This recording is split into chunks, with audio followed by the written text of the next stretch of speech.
الحمد لله وكفى والصلاة والسلام على من لا نبي بعده وعلى آله وأصحابه ومن تبعهم بإحسان إلى يوم الدين وبعد ولا ليال وحان كسو قادن إن هالكان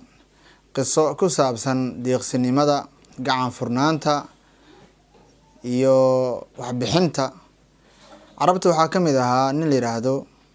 Xaatim Adaa'i oo ku caan baxay deeqsinimada gacan furnaanta waxbixinta ku caan baxay carabtan aad u yaqaaneen min macruuf ayuu ahaa kana mashhuuran bil juudi was-sakhaa wal 'adaa wal infaq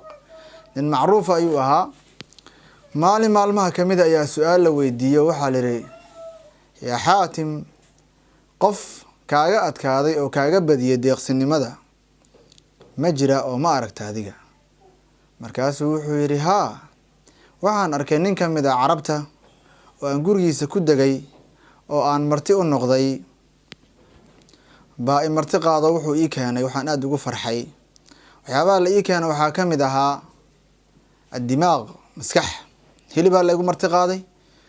maskaxa ku jirtay marka maskaxda sida loo soo habeeyay si u macayd aad ayaan ula dhaca ayuu yiri markaasaan dhahay aad u macaan tahay way fiican aad u fiican tahay maskaxda sida loo soo diyaariyay markaasuu yiri ninkii wuxuu guda galay oo bilaabay in xoolihiisi xoolo yar u lahaay inta uu lahaa inuu mid u soo gowraco oo kadibna uu ii keeno maskaxda anoo aan ka warhaynin anna aan leeyahay aad u macaan tahay way fiican tahay way wanaagsan tahay ilaa xoolihiisi oo dhan oo marka dambe soo qalay wuxuu yiri markaan banaanka u soo baxay aan waxa arkay dhiig fara badan oo daadsan meeshii markaasaan dhahay yiri warniga maxaa ka wadaa oo sidaan u yeeshay oo xoolahaagii oo dhan u soo gowracday awalay xoolahaaga iska yaraayeen maxaa u soo gowracday 10 neef ariyo lahaa 10 kiina waa gowracay sida ninkan uu siiyo maskaxda aadka ula fiicnaatay oo la macaatay markaas wuxuu yiri wax adiga ah wanaagsatay oo kula fiican adiga oo aad jeclaatay oo anigana aan haysto aan heli karo kaama bakhiilayo inaan ka bakhiilna suurtagal ma aha arrinkaasna carabta ceeb uu ku yahay ayuu yiri wuxuu yiri ninkaas iga badiyay oo ninkaas waxa la yiri maxaa u sameeyay maxaasiis adigana markaas uu yiri waxaan siiyay 300 oo neef oo geel ayaan siiyay iyo 500 oo neef oo ariya ayaan siiyay ayuu yiri markaas waxa la yiri oo adaaba ka badiyo intaas oo xoolo siisay markaas wuxuu yiri asaga wuxuu ugu deeqay oo uu siiyay bikulli ma malaka jaada bikulli ma malaka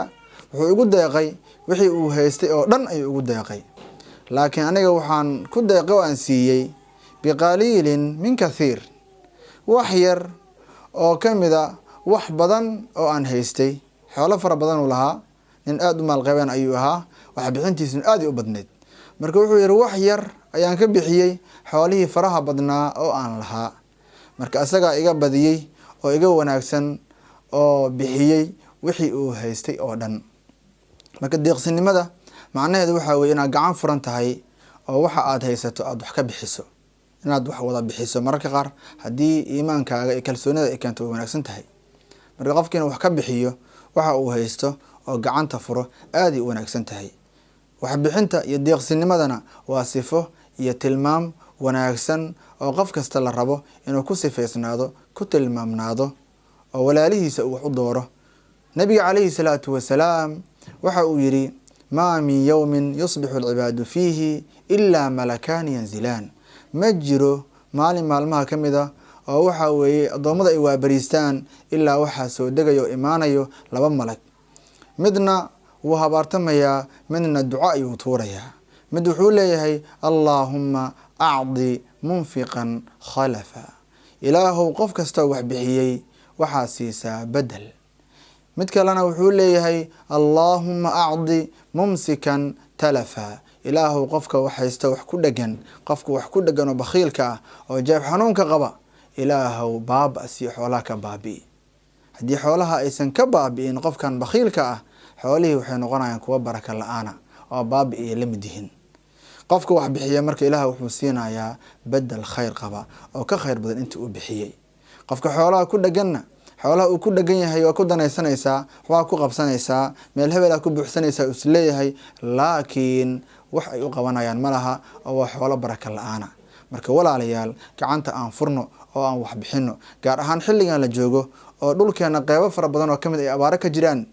aan gacanta furno oo walaalaheena aan u gurmano. intaan u kaalmeynayno walaalaheena muslimiinta ah, Allah ayaa noo kaalmeynayo, Allah ayaa noo hiilinayo. qofka walaalkiisa muslimka dhibaato ka faydo, Allah ayaa ka faydayo dhibaatooyinka qiyaamaha dhibaatooyin kamida. Allah subxaanahu wa tacaala wuxuu leeyahay, wamaa anfaqtum min shayin fahuwa yukhlifuhu. waxa aad bixiseen oo shay ah hadduu raba ha yaraado, ilaahay ayaa idiin bedelayo, wahuwa khayru raasiqiin. Allah subxaanahu wa tacaala inta wax irsaaqda waa midka ugu khayrka badan weeye.